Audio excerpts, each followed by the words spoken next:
Okay.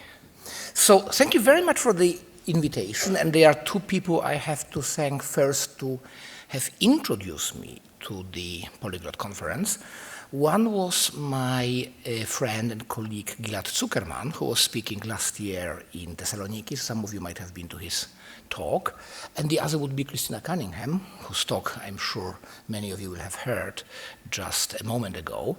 And she told me about this meeting as well and said, I mean, you will really enjoy it.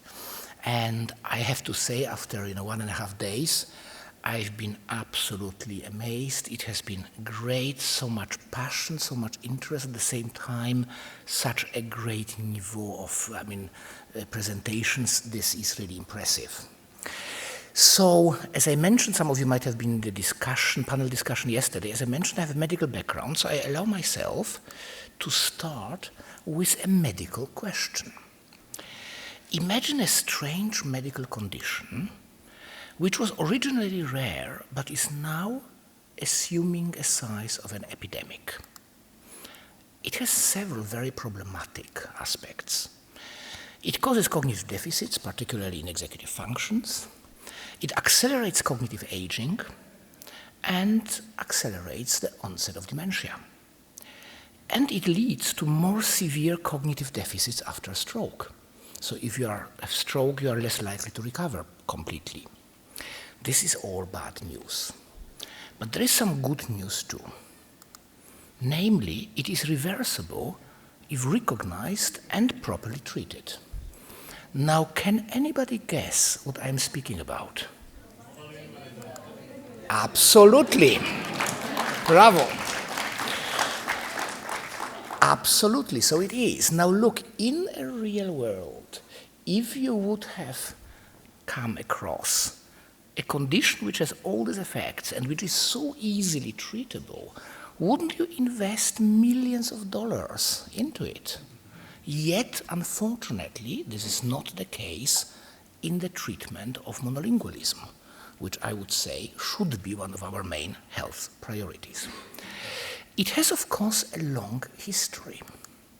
Now, anybody recognizes, this bit? Well, there is some visual help for those whose biblical Hebrew is not entirely up to scratch. And the whole earth was one language and one speech. Now, I remember I was giving a talk on bilingualism at some point in the Western Isles of Scotland, where you have very, very strong fundamentalist Christians. And one of the guys said in the discussion, yeah, but you cannot really say that there's something good about different languages, because this is obviously a punishment that we received for our sins. Well, I think we probably all agree here in this room that it's not necessarily punishment for our sins, and that there are alternative explanations. I had good luck to work with some linguists and anthropologists over the last years who work in many hunter-gatherer societies, where in fact multilingualism is absolutely the rule. So I have this slide from my friend and colleague Nick Evans from Canberra in Australia. But this is an example from Cameroon, where you have Jonas courting Gogo, his future wife, in Mada, her father's language. Jonas has learned Mada in order to court her, as you do, even though they already had 2 other languages in common. Probably there might be another reason that it's probably always quite good to speak with your parents-in-law in language that they like. But in any case, the reason why I have this example is that it is not only normal for children to grow up bilingually or multilingually, but it is absolutely normal for adults to learn languages. So if you look at the evidence, and here I have Nick Evans in Papua New Guinea, and here I have a slide, in fact, yesterday from a presentation by Rob Painter about Amazon. So those who are here will probably remember the examples of Tucano and so on, the area of Upper Amazon, which is an area of incredible linguistic diversity. So multilingualism is very widespread among hunter-gatherers, and in fact, in many societies across continents, you have a law of linguistic exogamy. So it is considered taboo to marry someone who speaks the same language as you. I think a very sensible assumption. And as I say, that leads automatically to the fact that every child grows up with two different languages of mother and father, because when they go to visit their grandparents, they will speak both languages, but also that adults are supposed to learn yet another language as well. So learning new languages across lifetime is something which has been absolutely normal for 10,000s of years in human society.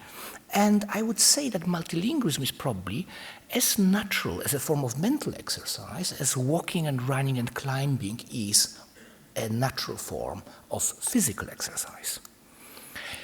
Now, it's a long story how things have changed, and very often the state building has been blamed for it.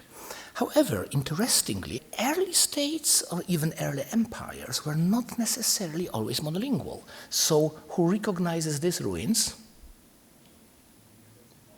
I thought I have such an intelligent audience, I can ask some difficult questions.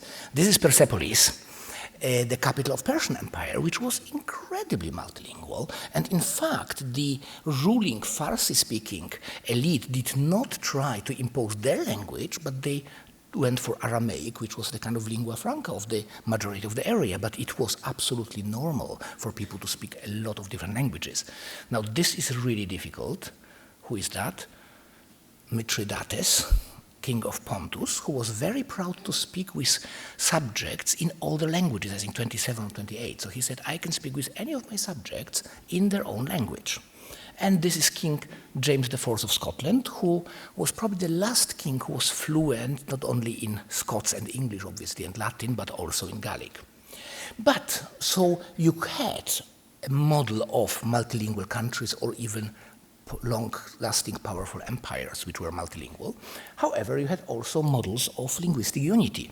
So interestingly, the Inca Empire was pretty trying to impose Quechua as their official language. So all the oldest sons of the leading families from the whole area, which spoke a lot of languages, had to be sent to Cusco to be raised in Quechua.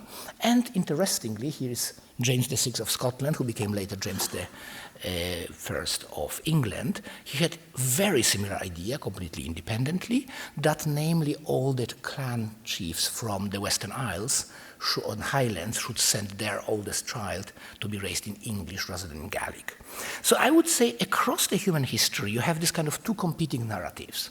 So one is the idea that multilingualism confuses individuals and destabilizes societies, but at the same time there was a kind of countercurrent that it is something empowering individuals and enriching societies. And as I say, it's not about East and West comparison and so on. You had both in Europe and outside Europe examples of both attitudes. Now, this, of course, in 19th century moved also, and in 20th, into the area of science. I mean, by 19th century, you have, of course, the building of nation states where kind of the official language becomes much more of an ideological doctrine, and it permeates science. So in 1923, Serre, in a famous study, The Effects of Bilingualism on Intelligence, writes that bilingualism causes lack of definiteness in meaning. The confusion is carried from the brain area connected with language to those connected with other functions. Of course, there's no brain science in this, but that was, let's say his guess. And it is all due, there's even a kind of psychoanalytic tint to it. It is all caused by emotional conflict, which cannot be relieved by the cathartic play, reconciling emotional world with reality principles. So his idea was, he was working in Wales, that kids who speak English play in English, go to school in English, so everything is in English, so there's a beautiful harmony between ego and superego. But if kids speak Welsh, then of course they will play maybe in Welsh, but then they have to have English at school, so there is a tension. It didn't even cross his mind that one day there might be education in Welsh.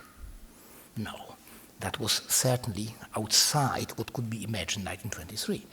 However, this was the predominant view more or less until 1960s. So in fact, when I was born, my father was Polish speaker, my mother German speaker, but my father spoke fluent German as well.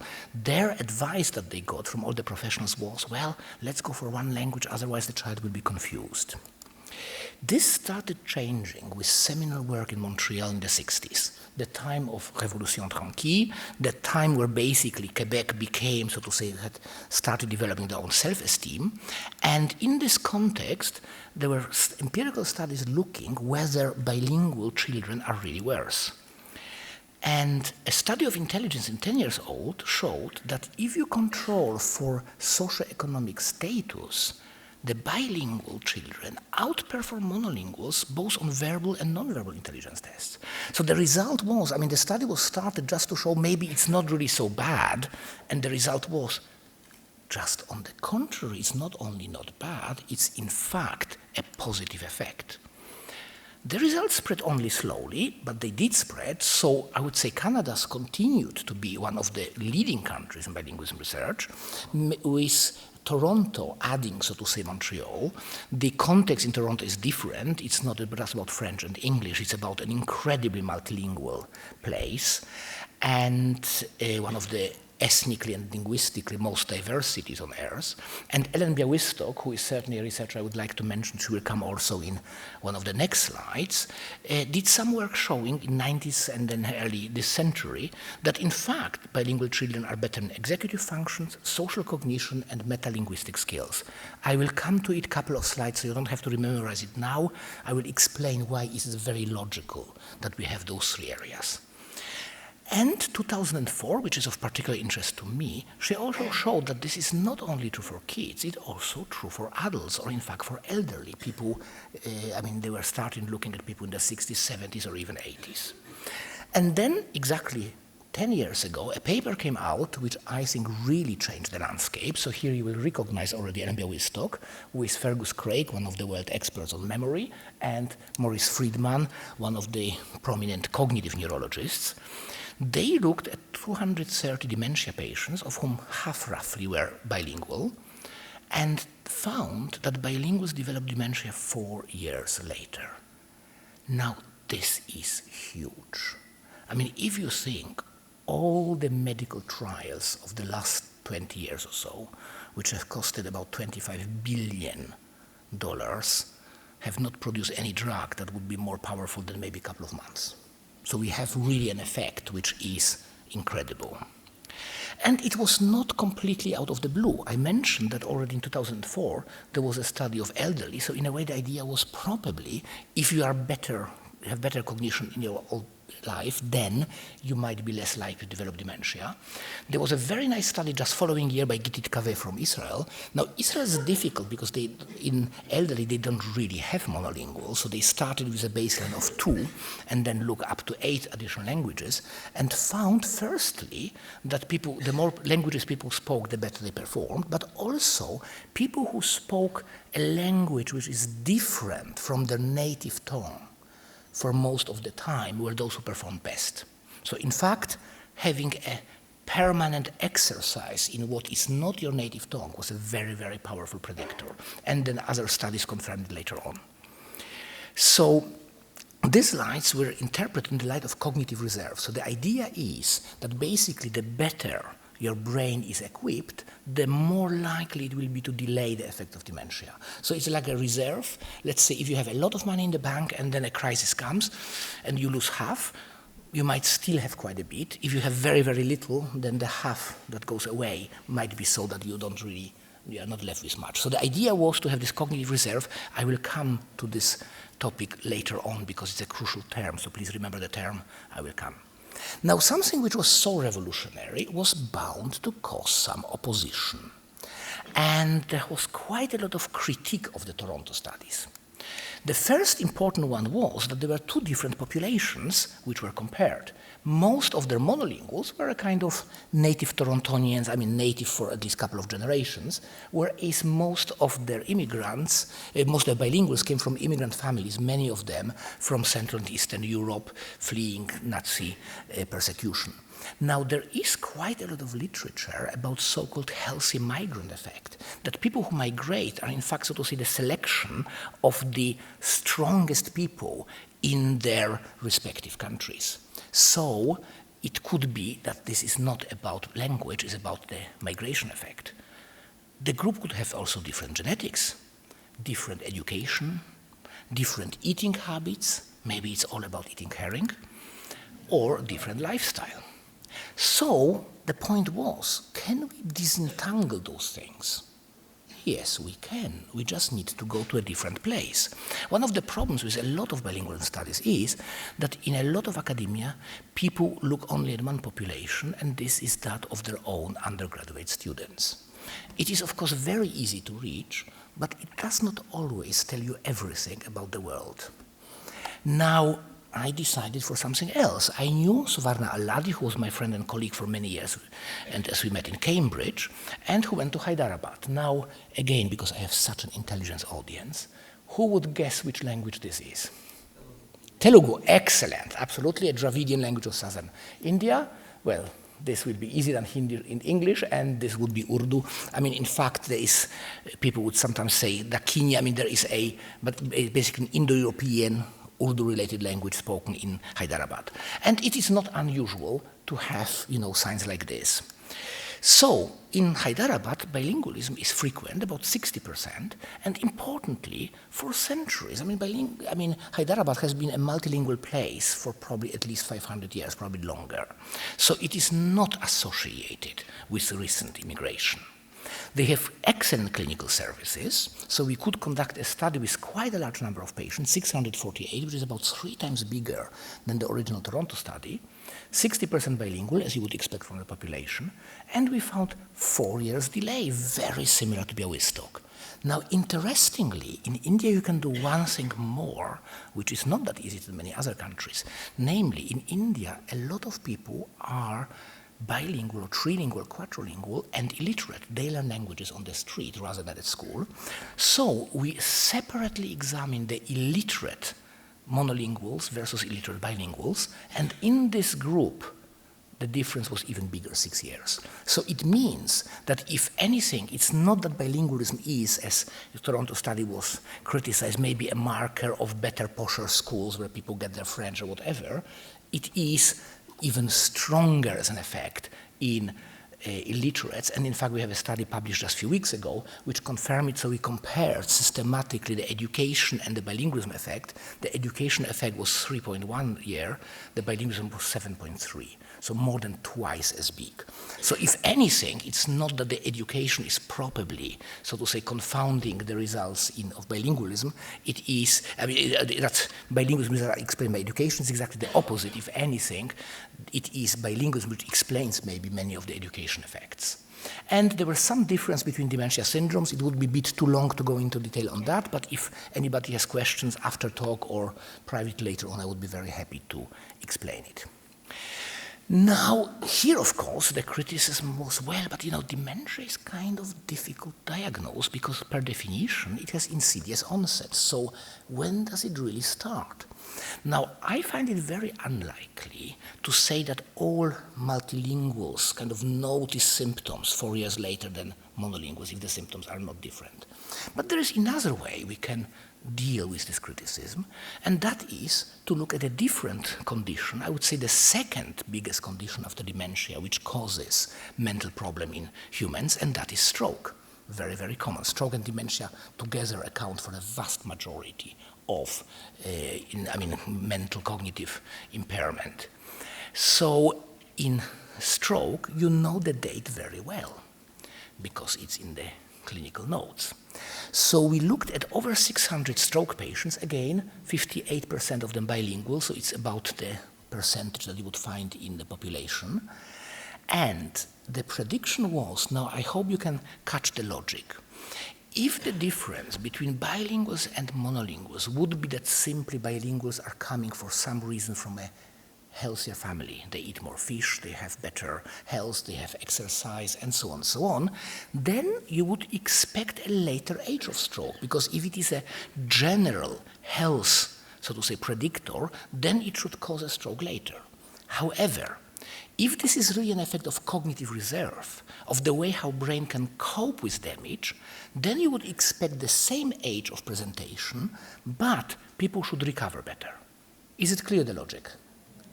Okay, so now that's what we found. There was absolutely no difference in the age of stroke. So it's not So that's bad news for you. The fact that you speak many languages doesn't mean that you won't get stroke. So try to get some physical exercise as well. So languages should not be an excuse for not moving. However, the good news is, once you get a stroke, the prognosis is completely different. You had only, less than 20% of monolinguals had normal cognition, more than 40% of bilinguals. So you have an incredible difference.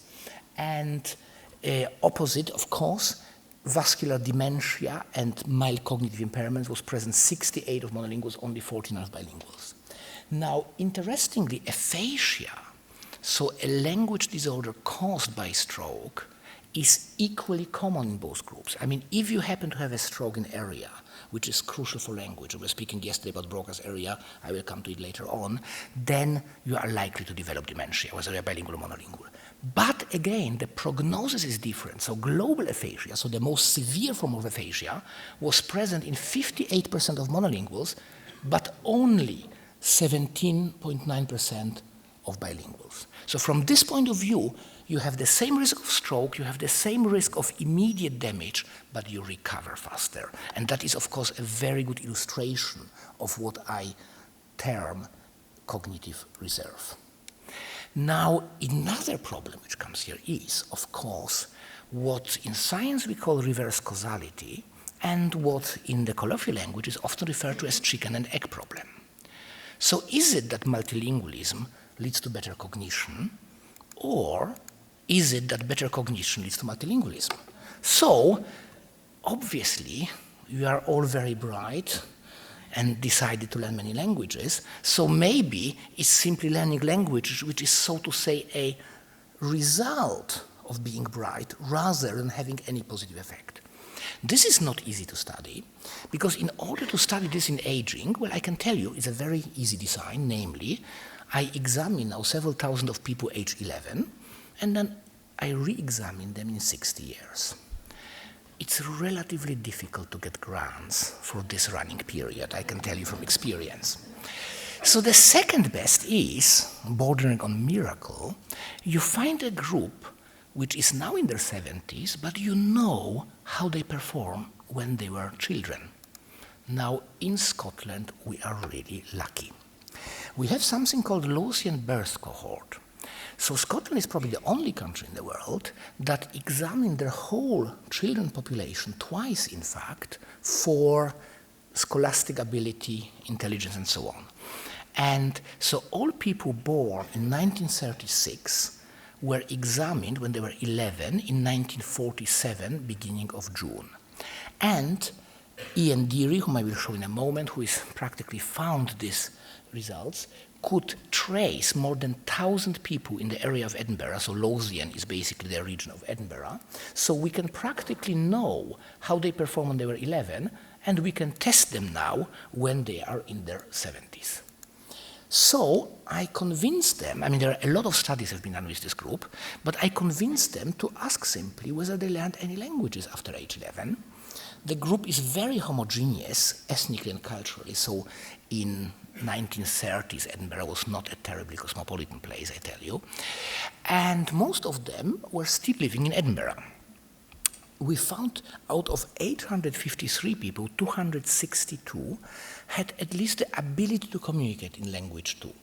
I mentioned already yesterday, I'm not interested in perfection, I'm interested in the ability to communicate. So for me, the definition of bilingualism throughout all my studies is the ability to communicate in that language. In India, for instance, it was very easy to measure because we have not only instruments to do cognitive testing in all the major Indian, South Indian languages, but also in Suvarna Aladi's group, you have people speaking all those languages. So every patient can be tested in the language of their preference. And we know that childhood IQ predicts cognition in old age. So basically, those who were very bright, 11, are still more likely to be brighter, age 70, than those who were, let's say, at the lower 5%. It's not a one-to-one relationship, but if you have enough people, you expect a difference.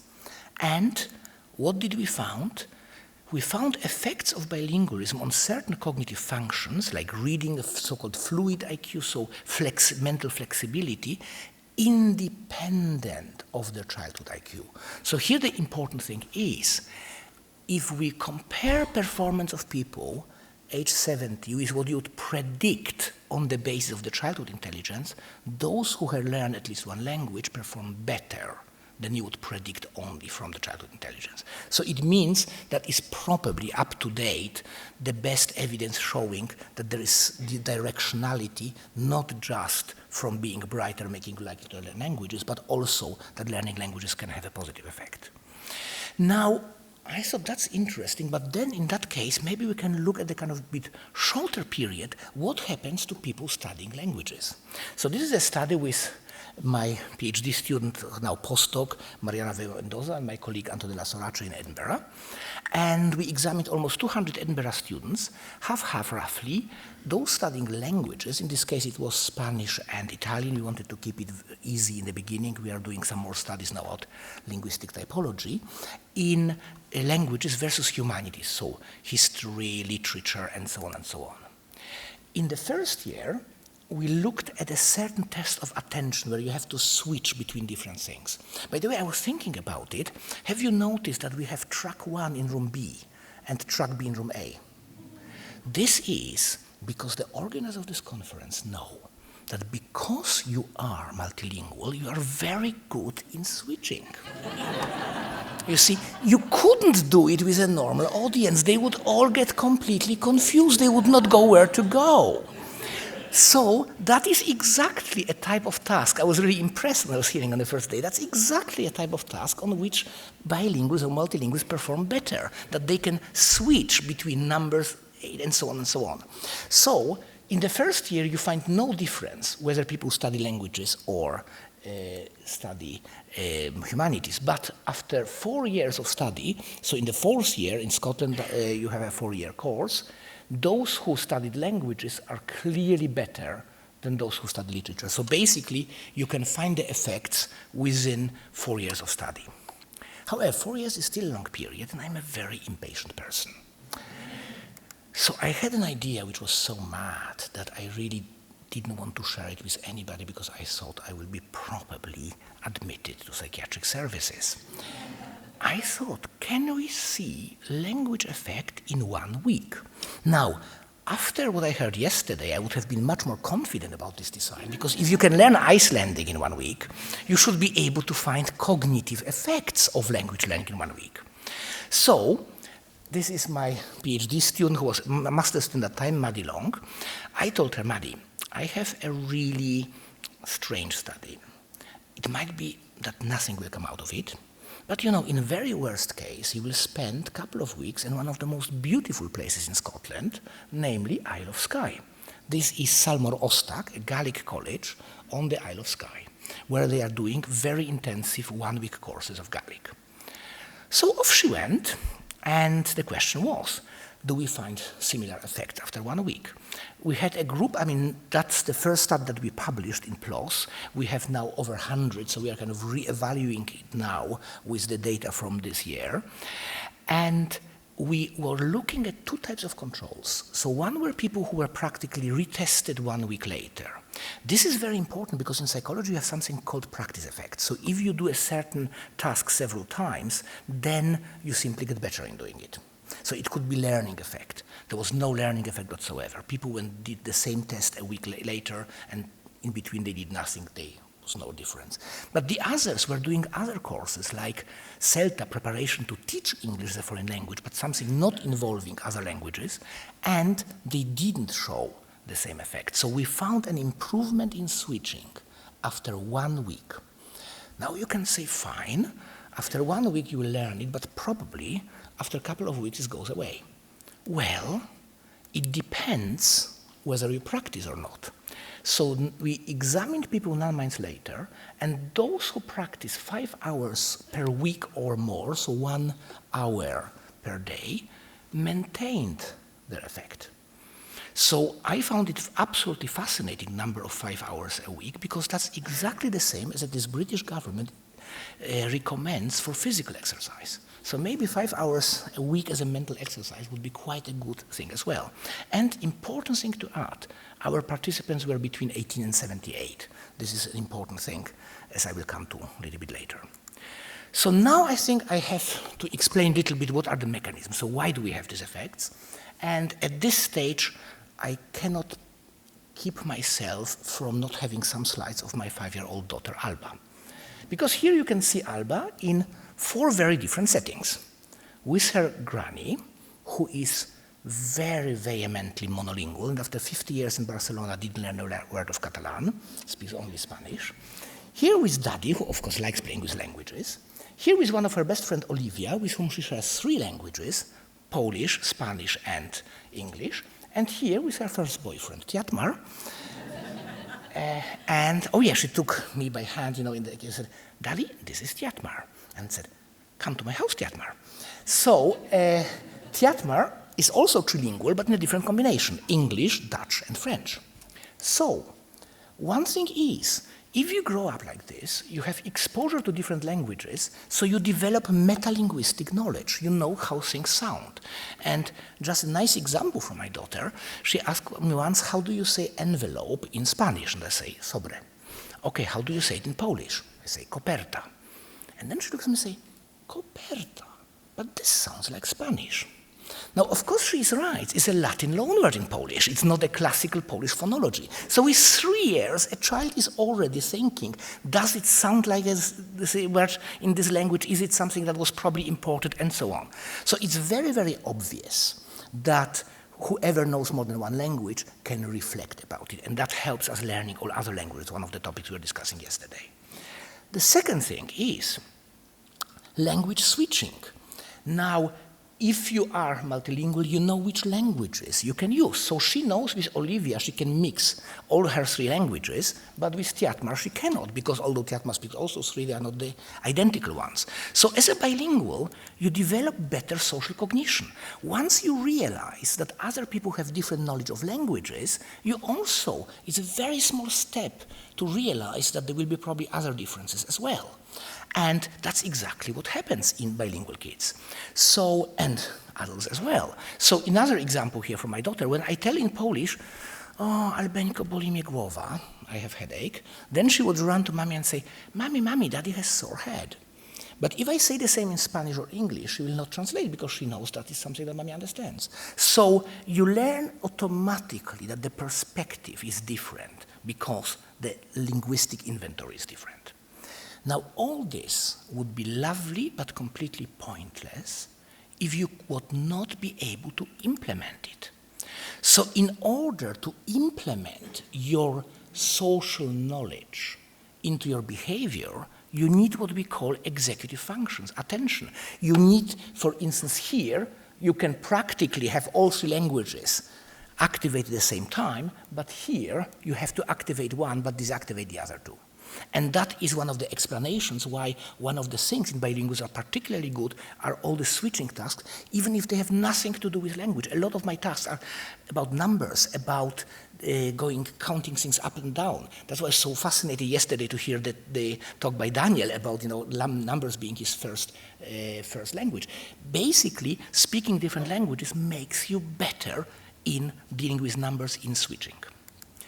And the important thing is, these positive effects of bilingualism, you will find early and late childhood, early and late adulthood, and also in cognitive aging. I mean, you remember the wonderful talk yesterday by Vigdis Finnboasdottir, and in a way, she said that the first languages she learned, it did not include English. So English is something she learned later, and she learned very well. Now, again, a question for your bright audience. Which country is this? Albania. Excellent. Exactly. So Skanderbeg Square in Tirana. I was a few weeks ago in Albania. And what impressed me incredibly was not that all young people are fluent in 2 or 3 languages, so English, Italian, and often French, or Turkish, or Serbian, or whatever, Macedonian, but also, or Greek, that a lot of older people speak very, very good English now. if you know anything about the history of Albania, they had a rather unpleasant dictator called Enver Hoxha, who was incidentally a French teacher. So French was okay, but if there was any language you were supposed not to speak, it was English. So the fact that you go to Albania and you see people now in the 50s, 60s, and 70s speaking good English means that they learned this language relatively well at later age. And this is now my favorite example. This lady is an English novelist, Mary Hobson. When she never had much to do with languages, except learning, a little bit of French at school and forgetting it, but with 56, she was ill in hospital, broke her hip, and was given a novel to read by her daughter, which was incidentally War and Peace. She liked it so much that she decided, now I want to learn Russian.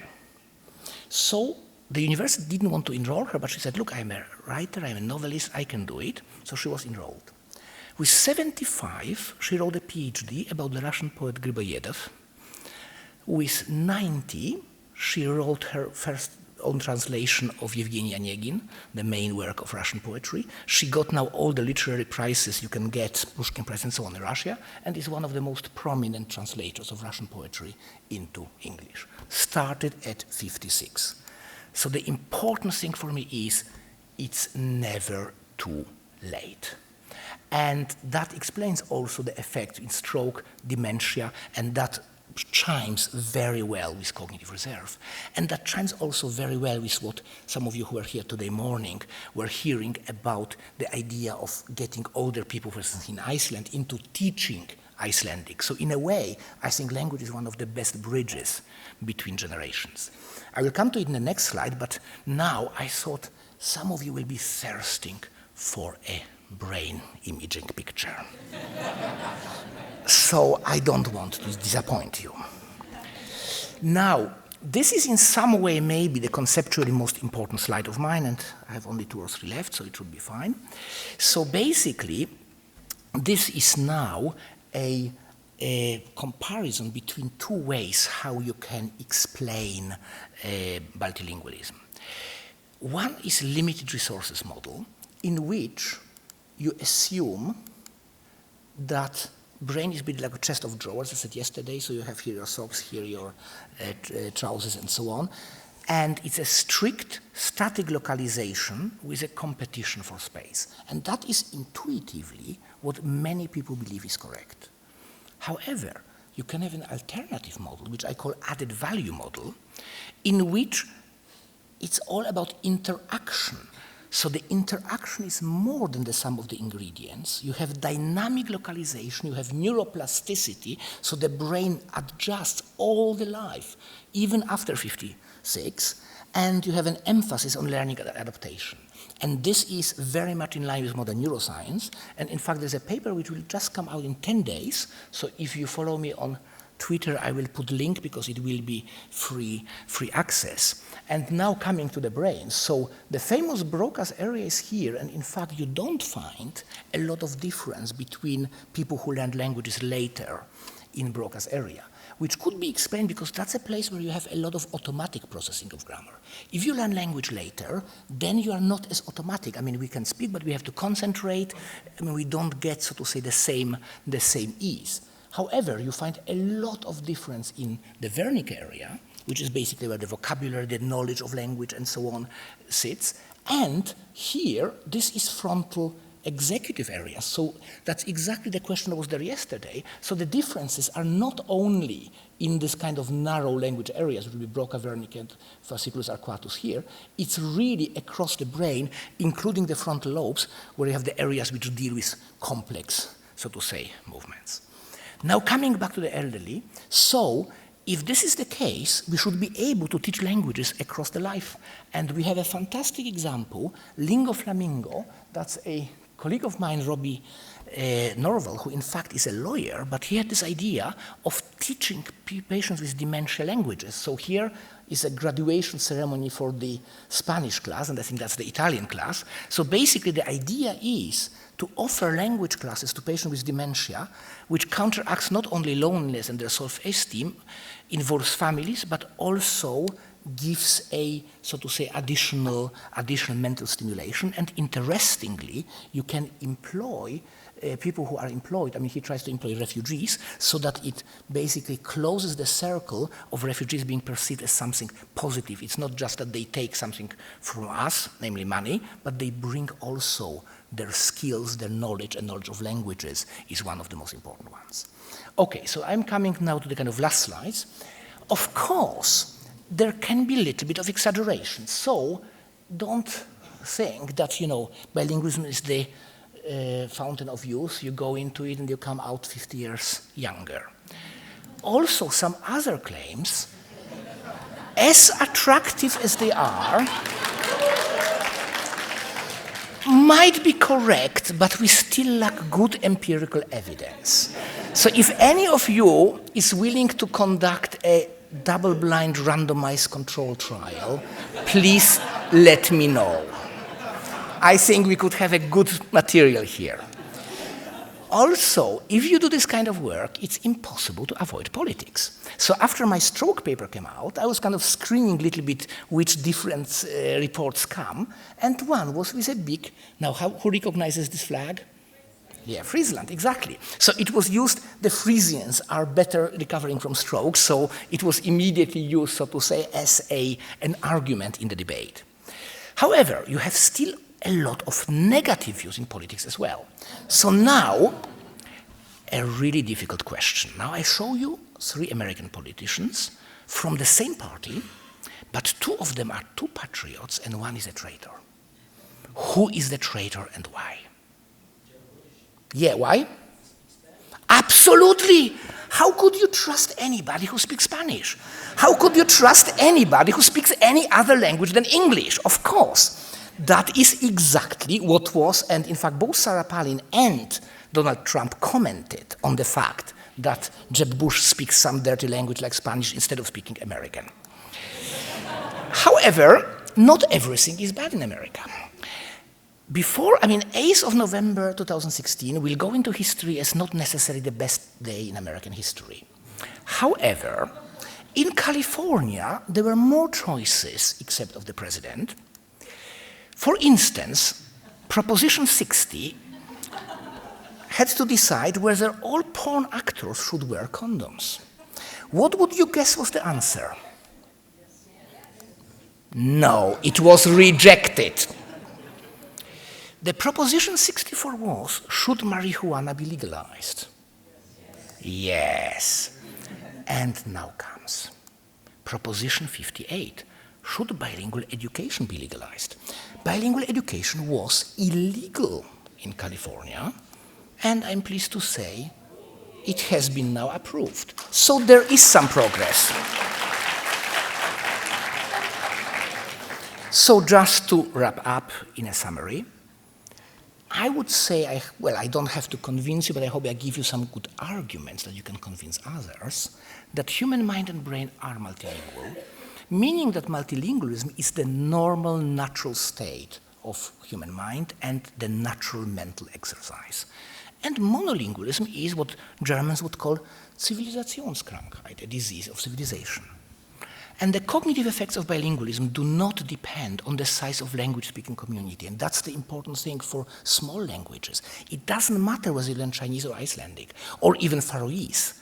Basically, any language will offer you that, whether it's spoken by a million of people, or a billion, or just a group of 1,000 or 20,000. So from this point of view, I hope that the cognitive argument can be a very powerful new argument for the preservation of minoritized languages, giving them also a self of value and self-esteem that is so important. We have heard fantastic talks about it, by Rob yesterday, that in a way, if people have negative attitudes to the language, then the language will die out. And I could see it very often in my work throughout Western Isles of Scotland, where most Gaelic speakers try not to teach their children Gaelic because they feel that would be really of disadvantage in their future lives. So thank you very much for your attention, and here's my tweet. So I always try to tweet links to whatever papers, blogs, and so on are free, so that I will, and as I say, this new paper about this different added value model and so on will come up in about a week, so I hope it will be on it. So thank you very much, and I hope we still have time for questions. Thank you very much. Thank you for such an enthralling speech, and your mode of delivery is also very engaging. The question is, the 4-year delay on dementia, is this cumulative for polyglots? Thank you very much for this question. In fact, it's quite interesting. If I give this talk, let's say, usually to my usual UK audience, then the question is like, do you want to tell us that we should learn languages? But it's difficult and unpleasant. It's like, you know, it's like going to a dentist or filling in tax forms. Now, I gave the same talk in Uganda in June, and I got exactly the same answer, what you asked, the same question. You know, in Uganda, we all speak like 4 to 5 languages. Is there much difference between 6, 7, and so on? Well, there are 2 answers. One is, unfortunately, it's not linear. I wish it were, and I didn't want to break the bad news, but no, now that you ask, it's a logarithmic curve. So it means you still get an increment, but the biggest increment is between 1 and 2, then between 2 and 3, and so on. So it's basically a curve that is getting flatter. It's very, very common in biology. Very often, that's the natural biological curve. Almost no biological curve is flat. And the second point is, it's not just about knowing, it's about doing something new. So from this point of view, if every couple of years you take a challenge of learning something new, now this effect in Gaelic was also observed in people who were already polyglot and started learning Gaelic. So from this point of view, I would say it is probably healthy from time to time to take on a new challenge and a new language, and one is never too old for that. Okay. Anyone else? Yeah, there was a a question here. So I had a question about one of the languages that I studied in school was Latin. That was actually the first one that I studied for 4 years, which is not spoken.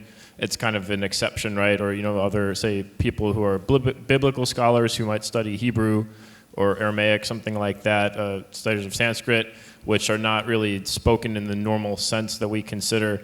Are you aware of work that you or anyone else has done into the effect of such languages which still have quite a basis in literature and culture, and they're, you know, there's an outlet to use them, but not in speech as much as in writing or reading? It's a brilliant question, and the answer is very simple. We don't know. I mean, I mean, the whole area is relatively new. I mean, basically, I would say it's only about 10 years that we are studying systematically cognitive effects. So that's what I find fascinating. That's why I love working in this area, because there are many more questions than answers, and this is one of those. So we need research. We don't know. Last question. Is there any difference between people who spoke very linguistically similar languages and those who spoke very different languages, and the staving off of dementia? That's a lovely question. I mean, here I would say the situation, I mean, we don't know, but for a different reason. So in case of, let's say, Latin or Sanskrit, the reason is that there is no evidence. In your question, there is a little bit of colliding evidence or conflicting evidence. Now, there are reasons why, in fact, both effects could be there. So on one hand, you would automatically think that the more different the language is, the better, because then you learn new things and so on. However, if you think about the suppression or about the inhibiting of conflicting things, then, in fact, two very related languages should have the strongest effect. And there is, for instance, one study from Hong Kong suggesting that the Cantonese Mandarin bilinguals perform better than the Cantonese English bilinguals. So it's not enough to say, but I mean, it could be that, in fact, having two languages competing, which are very similar. Now, I have done a study, which is not published yet, in Spain, comparing Catalan, might be difficult, but anyway, Spanish Catalan and Spanish Basque, and we didn't find any difference. And the point is, this example shows also it's not that easy to say whether languages are similar or not. We think of languages usually in terms of the genetic relationship, so to say Indo-European and so on. But if you think about the typology, so diachronic rather than synchronic comparison, it can be very different. So for instance, it's clear in terms of vocabulary and it's clear in terms of grammar and so on that Catalan and Spanish are very similar and Basque is very different. However, in terms of phonology, Basque and Spanish are very similar and Catalan is different. So from this point of view, I think one of the reasons why I think we still need much more work in this area is because the definition of related or different is not straightforward. In some way, I would say that typologically, English and Chinese are more similar than, let's say, English and Icelandic or Russian or Arabic, because they have relatively simple morphology, whereas the other languages have very complex morphology. So in a way, I think probably we have to kind of study this, but looking at the similarity as a multifaceted, multifactorial phenomenon. Thank you very, very much.